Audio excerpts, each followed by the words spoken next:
Bismillahirrahmanirrahim. Assalamualaikum warahmatullahi wabarakatuh. Kematian adalah hal yang pasti akan dialami oleh manusia manapun yang ada di bumi. Kematian juga menjadi hal yang paling menyedihkan ketika dikaitkan dengan sebuah perpisahan. Baik perpisahan antara suami dan istri, anak dan orang tua, bahkan peliharaan dan majikan. Ketika perpisahan telah terjadi, maka satu-satunya hal yang bisa kita lakukan adalah mengikhlaskan. Masalah yang terjadi selanjutnya adalah jika keluarga yang masih hidup merindukan ahli kubur. Apakah mereka yang telah berada di sana dapat mengetahui sanak keluarga yang mendoakannya dan menziarahinya? Jawabannya adalah, ketika rindu melanda, temuilah. Sebab mereka yang telah tiada kehilangan pendengaran untuk mendengar atau mengetahui orang-orang yang merindukan mereka, menziarahi mereka, dan mendoakan mereka. Jawaban didukung oleh hadis riwayat Imam Al-Bukhari dalam bab jenazah yang berbunyi, ketika seorang hamba telah diletakkan di dalam kuburnya, lalu teman-temannya pergi dan meninggalkannya. Sesungguhnya ia mendengar gerak langkah sendal-sendal mereka. Selain itu, Nabi Muhammad SAW juga mengajarkan umatnya untuk mengucapkan salam kepada ahli kubur ketika melewati kuburan mereka.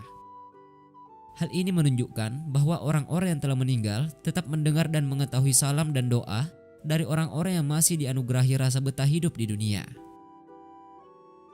Selain hadis Nabi Muhammad SAW, dukungan atas jawaban tersebut juga bersumber dari kisah yang ditulis oleh Imam Syamsuddin Abi Abdillah Ibnul Qayyim Al-Jauziyah, masyhur dengan sebutan Ibnul Qayyim Al-Jauzi.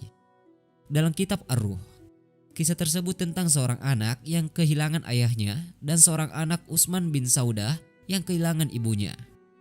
Kematian sang ayah membuat Fal bin Muafiq mengalami kesedihan yang mendalam. Sehingga setiap hari Fal selalu mendatangi kuburan sang ayah karena sangat merindukannya. Pergantian waktu membuat Fal secara perlahan berhasil memulihkan rasa sedihnya, sehingga Fal mengurangi intensitas kunjungannya ke kuburan sang ayah. Saat itu, suatu saat, Fal menziarahi kuburan sang ayah. Fal terserang rasa kantuk yang luar biasa dan akhirnya tertidur di depan pusaran sang ayah. Di dalam tidur, Fal melihat pusaran sang ayah terbelah dan ayahnya sedang duduk di dalam pusaran, lengkap dengan pakaian kafannya, serta dengan kondisi bentuk dan warna sebagaimana manusia yang telah meninggal. Situasi tersebut membuat Fal ketakutan dan memicu tangisan. Tiba-tiba sang ayah berkata, "Wahai anakku, apa yang membuatmu mengurangi intensitas ziarahmu kepadaku?" Fal menjawab pertanyaan ayahnya dengan tubuh merinding dan berkata, "Apakah ayah mengetahui kedatanganku di pusara ayah? Setiap alfamu dari kunjunganmu, ayah mengetahuinya. Kebahagiaan ayah di alam kubur adalah ketika engkau datang menziarahi ayah, dan tidak hanya ayah yang bahagia, tetapi ahli-ahli kubur di sekitar ayah juga bahagia karena mendapatkan sepercik kebahagiaan dari doa dan salammu," ungkap sang ayah. Sejak saat itu, Fal kembali meningkatkan intensitas kunjungannya ke pusara ayahnya.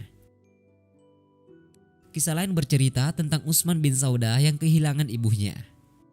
Ibu Utsman adalah perempuan yang sangat rajin beribadah. Setiap hari sang ibu selalu mengangkat kepalanya ke langit dan berdoa, "Wahai Zat yang hanya kepadanya aku menggantungkan hidup dan matiku. Janganlah berikan aku kematian yang hina dan buruk." Ketika sang ibu telah meninggal, Utsman menziarahi pusaranya setiap hari Jumat untuk mendoakannya dan memintakan ampun untuknya dan ahli-ahli kubur lainnya. Suatu malam setelah menziarahi sang ibu, Utsman bertemu dengan sang ibu di dalam mimpi. Terjadilah dialog antara Utsman dan sang ibu yang telah meninggal. "Wahai ibu, bagaimana kondisi ibu di sana?" tanya Utsman. "Ketahuilah anakku, kematian adalah urusan yang sangat menyulitkan. Namun sebab anugerah Allah, ibu diletakkan di barsya yang sangat mulia dan lengkap dengan roihan serta nikmat-nikmat yang lain," jawab sang ibu. "Apakah ibu ada hajat kepadaku?" tanya Utsman lagi. "Tentu. Jangan pernah berhenti untuk menziarahi ibu dan mendoakan ibu. Sesungguhnya ibu sangat bahagia sebab kedatanganmu di hari Jumat. Setiap engkau datang, selalu ada suara yang mengabari ibu bahwa anak ibu telah mendoakan ibu. Hal itu membuat ibu dan ahli-ahli kubur di sekeliling ibu sangat berbahagia," ungkap sang ibu. Wallahu a'lam.